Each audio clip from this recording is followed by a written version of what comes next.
2936, c'est le nombre de victimes des mines antipersonnelles identifiées en RDC. Ces chiffres ont été dévoilés à l'occasion de la 7e célébration de la Convention d'Ottawa portant interdiction des mines antipersonnelles, une commémoration instituée par les Nations Unies pour sensibiliser sur cette problématique très complexe, à l'instar de la partie nord-est de la RDC en proie à l'activisme des groupes armés.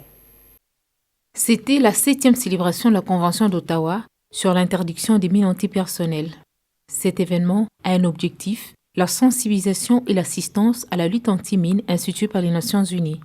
En République démocratique du Congo, pays en proie à l'insécurité dans sa partie nord-est, l'objectif est d'éradiquer l'activisme des groupes armés, une problématique complexe qui s'amène avec des engins explosifs. L'avènement des mouvements terroristes tels ADF et MTN qui sévissent dans la partie nord-est de notre pays font apparaître une autre problématique qui est très complexe de prolifération des engins explosifs improvisés et qui font de plus en plus de victimes.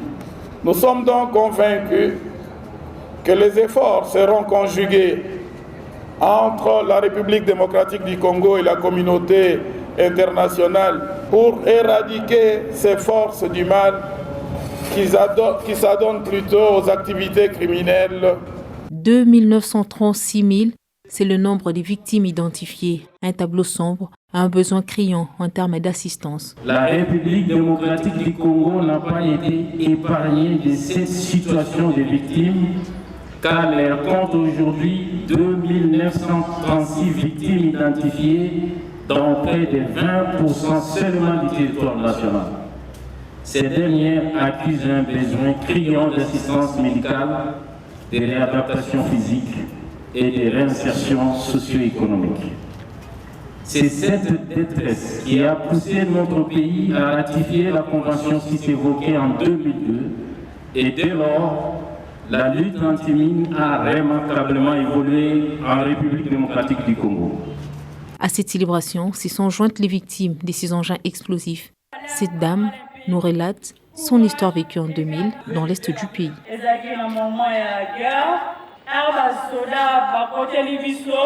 C'était pendant la guerre, quand les militaires ont fait intrusion dans la parcelle. Nous avons dit à papa de fuir, il a refusé.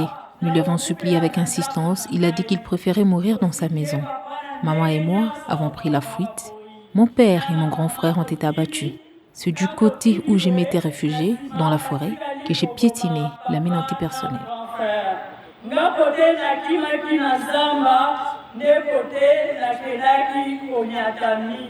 Vers l'objectif zéro mine, zéro reste explosif, zéro engin explosif improvisé, défi et perspective, un thème qui démontre l'engagement de tous pour des résultats probants.